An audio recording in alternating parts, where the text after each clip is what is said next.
で、こんなこと日本でしたらもう即炎上、即 SNS 行きですよね。はい、今日は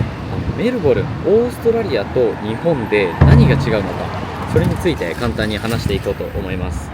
で、僕はワーホリでメルボルンに来て約今半年間経過するんですけれども、今までたくさん違うなって思うことを経験してきました。で、いくつか話していければと思うんですけれども、最初にその全てに共通していることが一つだけあるなっていうことに気づきまして、でそれが当たり前の基準が違うっていうことなんですよね。例えば、どんなことが違うのかっていうのを3つほど紹介できればと思うんですけれども、まず1つ目、コンビニですね。日本で言ったら例えば接客時商品渡して、温めますかであったり、レジ袋ご入り用ですかであったり、もう接客最高ですよね。素晴らしいと思います。で、こっち来て驚いたのが、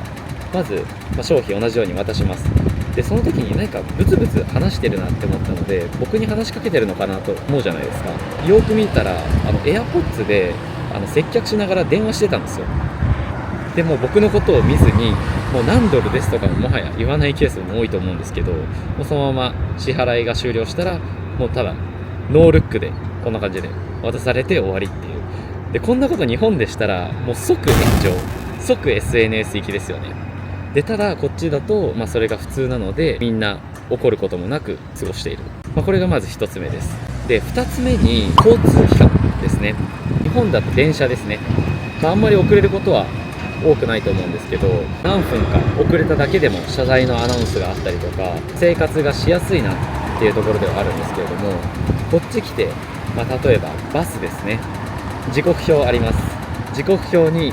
例えば昼間の時間10分おきに来ますって書いてあります。で、まずこれもう10分おきとかのレベルじゃなくて、来ないっていうのが全然あったりして、で、ただもうこれはもう当たり前に遅れたりとか来なかったりするので、それでイライラしたりとかっていう人はあんまり見たことはないですね。3つ目は、これから海外に長期生活するであったり留学する方は特に聞いてほしいんですけど、異文化を受け入れる体制が整っているっていうところですね。僕は海外での長期生活を初めてメルボルンでしたんですけど、いろんな国籍の人がいますし、いろんな宗教だったり、それこそ英語があまり喋れなかったりとか、そういう人がたくさんいるっていうのが当たり前になっているので、例えば英語にあまり自信がなくて喋れないっていう場合でも、多くの人が聞き取ろうとしてくれたりとか、自分に伝わるように話してくれたりっていうのがケースとして多い、そういう方が多いような気がしているので、これから初めて海外に挑戦するっていう方にとっては、メルボルン、オーストラリアっていうのは非常にいい選択なのかなっていうふうに個人的に思ってます。で、今こうやっていろいろとオーストラリアと日本の違いについて話してきましたが、別にどっちがいいとかっていう話ではなくて、僕はメルボルンに今住んでいて、とてもストレスフリーに生きられているなっていう感じがしています。冗談抜きにランニング以外で急いで走ってる人見たことないんですよ。で、それほど時間に関して厳しくない、別にそんなにルーズなわけでもないです、正直。ただ厳しくないっていうのが僕は非常に過ごしやすいだけではなくて生きやすいなって思ったところなんですよね。っていうのも、日本のその当たり前の基準って僕はめちゃくちゃ高いと思ってるんですね。それがあってからこそ日本の美しい文化っていうものが築き上げられてきたと思ってるんですね。欲を言えば、日本で少しだけ全員が時間にルーズになれば、朝の満員電車とか、みんな会社に1分でも遅れたらやばい、絶対に時間守らなきゃっていうのがあるからこそ、みんなイライラして、プラス満員電車でイライラしてると思うんですよね。なので、そもそもの時間感覚っていうところがちょっとだけでも全員がルーズになれば、生活がしやすいだけではなくて生きやすい、ストレスフリーに少しでもなるんじゃないかなってちょっと思っちゃったりもしました。今日はそんな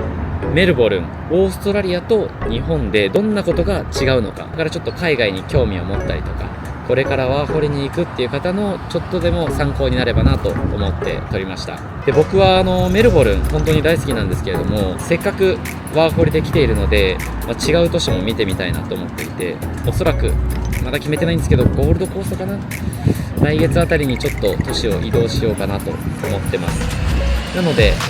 今まで見てくださっている方ありがとうございます。これから別の都市で楽しい動画をまた発信していければと思ってますので、これからもチャンネル